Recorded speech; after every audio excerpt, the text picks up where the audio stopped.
आज हम बात करने जा रहे हैं सत्य व्यास जी से, जो कि एक लेखक है और उनकी 2 किताबें ऑलरेडी मार्केट में आ चुकी हैं और लोगों ने बहुत पसंद किया है।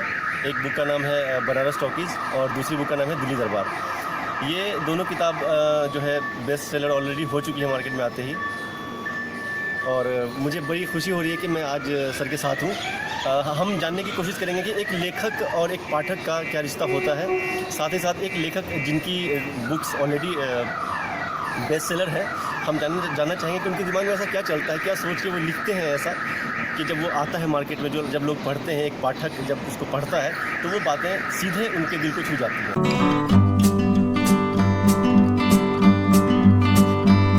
नौकरी और लेखन दोनों एक साथ करना थोड़ा मुश्किल तो है, असंभव नहीं है। पत्नी का वक्त होता है, उसमें से वक्त चुरा कर लेखन कर लेता हूँ। नौकरी जो है वो 10 से 6 की होती है, उसको पूरा समय देता हूँ। शाम का वक्त जो होता है वो परिवार को देता हूँ। रात मेरी अपनी है, रात में लिख लेता हूँ। मैंने कभी 2 लाइन लिखी भी थी कि दिन तो बेचा है पेट की खातिर, रात तेरे लिए बचाई है। तो ये जो रात है वो मेरे लेखन के लिए है।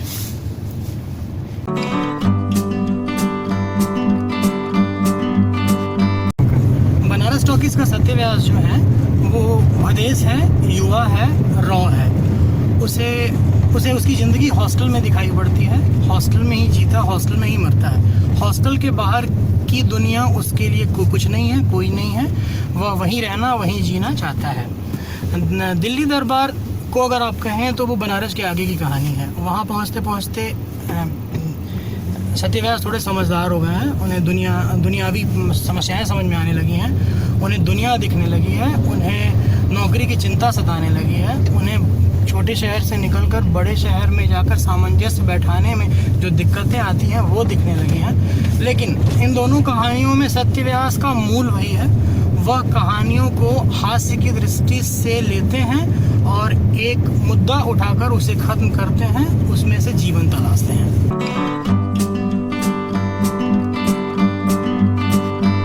पसंदीदा लेखक ढेर सारे हैं। कोई भी लेखक होने से पहले एक पाठक होता है। मैं भी अपवाद नहीं हूँ। और पसंदीदा लेखक अगर बताऊँ तो काशीनाथ सिंह याद आते हैं, डॉक्टर राही मासूम रजा याद आते हैं, उदय प्रकाश याद आते हैं, नासिरा शर्मा याद आती हैं, मैत्री पुष्पा याद आती हैं। उसके बाद जब नए लोगों को देखूँ, विमल चंद्र पांडे को पढ़ता हूँ, कुणाल को पढ़ता हूँ, गौरव सोलंकी को पढ़ता हूँ। दूसरी विधा जो है गज़ल और गीत की विधा है, उसमें ज़्यादा रुचि है मेरी, और तो उसमें सरहदें नहीं मानता। और अहमद फराज, फैज़ अहमद फैज़, अमजद इस्लाम अमजद, परवीन शाकिर, सबको पढ़ते हुए फिर जब देश की तरफ लौटता हूँ तो राहत इंदौरी दिखते हैं, बशीर बद्र हैं, मुनव्वर राना साहब हैं। उसके बाद अपने नाम भूल रहा हूँ उनका, याद आए तो बताऊँ आपको। अशोक चक्रधर को भी पढ़ता रहा हूँ, अच्छा लिखते हैं। मुनव्वर राना का नाम मैंने लिया। तो ये पसंदीदा लेखक हैं हमारे।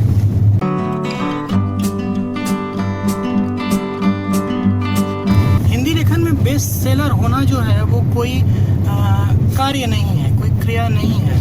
बेस्ट सेलर होने का अर्थ ही है कि आप लोगों द्वारा पढ़े जाएं, आपको पहचान मिले, आपकी कहानियों को, आपके लेखन को पहचान मिले। आपको पहचान न मिले तो चलेगा।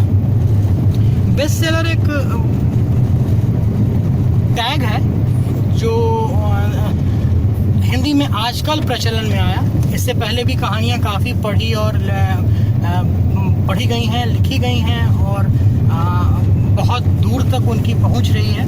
लेकिन चूंकि अब जो है समाज बदल रहा है, समय बदल रहा है, लोग बदल रहे हैं, तो उसलिए जो हमारा दूसरा तबका है जो अंग्रेजी कहानियाँ पढ़ता है, उनसे एक तरह की प्रतिस्पर्धा के लिए भी बेस्ट सेलर जो है वो टैग दिया जाता है। बाकी अर्थ इस बात से है कि ज़्यादा से ज़्यादा लोग पढ़ें, ज़्यादा लोग समझें और हिंदी का भी विकास और विवर्धन हो।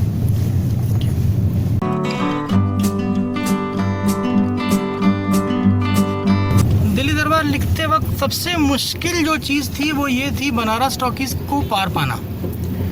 मैंने 3 दफ़ा इसकी ड्राफ्ट लिखी और तीनों दफ़ा मुझे ऐसा लगा कि कहीं ना कहीं कुछ ऐसा हो रहा है जो बनारस टॉकीज़ के एट पार नहीं जा पा रहा। बनारस टॉकीज़ ने पहली ही बार में इतनी लंबी लकीर खींच दी थी कि उसके पास तक पहुंचना थोड़ा मुश्किल हो रहा था। दूसरी बात ये थी कि मैं जो कहानियाँ लिख रहा था वो बनारस टॉकीज के जो कॉमिक थ्रिलर है उससे बिल्कुल अलग था।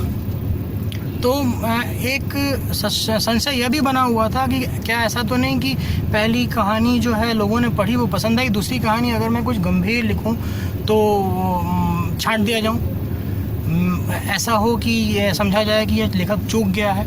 तो समस्या यह थी कि मुझे बनारस टॉकीज़ के बराबर ही, अगर बनारस टॉकीज़ के बराबर नहीं तो कमोबेश वहीं तक की एक लकीर खींचनी थी।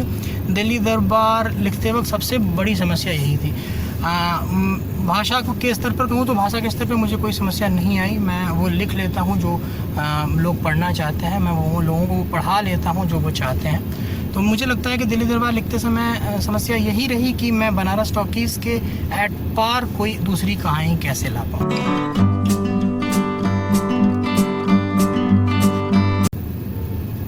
देखिए, हिंदी में जो है अभी भी केवल लिखकर जीविकोपार्जन कर पाना मुश्किल है। मुश्किल क्या कहें, असंभव है।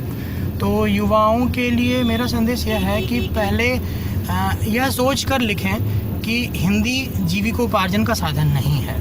हालांकि मैं फिर भी ये कहूँगा या चाहूँगा कि आने वाले समय में जो युवा आएँ वो जीविकोपार्जन कर सकें हिंदी से, मगर आज का जो सच है वो यह है कि हिंदी लिखकर आप जीविकोपार्जन नहीं कर सकते। तो आपको पहले एक ठोस ठहराव तलाशना होगा ज़िंदगी के लिए। अगर वह आपके पास है, वह आपको मिल पाता है तो लिखिए। अब बात लेखन की आती है। लिखने से पहले पढ़ना बहुत ज़रूरी है। मेरे पास लगभग 2 से 3 मैसेज रोज़ आते हैं जिसमें यह कहा जाता है कि सर मैंने किताब लिख दी है, इसके अब आगे क्या करना है, या सर छपने के लिए क्या करना होता है, या फिर सर आप ऐसा कैसे लिखते हैं। मैं उनसे पूछता हूँ कि अच्छा ये बताएं आपने पढ़ा क्या है, तो बड़ी खुश होकर बताते हैं सर मैंने बनारस टॉकीज़ पढ़ ली है, दिल्ली दरबार पढ़ लिया है। मैं पूछता हूँ तीसरी किताब कौन सी है, तो वो सोच में पढ़ जाते हैं और सोच कर बताते हैं सर प्रेमचंद की गोदान पढ़ी। चौथा कहता हूँ वो रुक जाते हैं, कहते हैं सर अभी पढ़ना बाकी है। मेरा कहना यह है कि आप 100 किताबें पढ़ेंगे तो आपको एक शब्द मिलेगा जो आप लेखन में प्रयोग कर पाएँ। ज़्यादा से ज़्यादा पढ़ें, ज़्यादा से ज़्यादा सीखें, उसके बाद कलम उठाएं। तो मुझे लगता है तब आपका लेखन मारक होगा, तब आपका लेखन जो है वो होगा जिसके लिए आप लिख रहे हैं। अन्यथा लिखने को तो आजकल सभी लिख रहे हैं।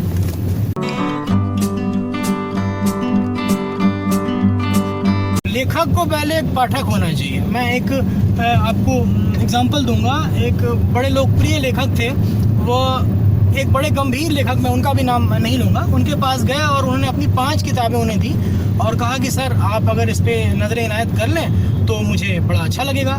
तो जो गंभीर लेखक थे उन्होंने कहा कि ठीक है अपनी किताबें यहाँ रख जाओ, मैं जो है पढ़ लूँगा। तो वो रख गए किताब रखने के बाद जब वो 1 महीने बाद आया, उन्होंने कहा कि सर ऐसी बात है, मैंने आपको किताबें दी थी और आपने पढ़ी। तो जो लेखक थे, गंभीर लेखक थे, उन्होंने बड़े एक लाइन में एक बात कही, बोला कि महाशय आपने लिखा तो बहुत है, अब कुछ पढ़ लीजिए।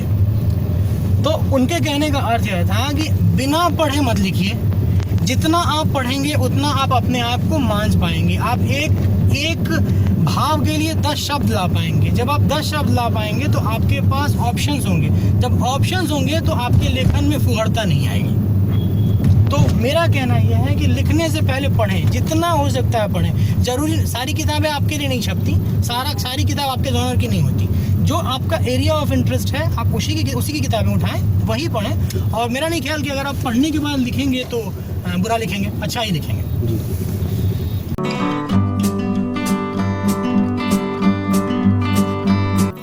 गप गोष्ठी, चर्चा गर्म है।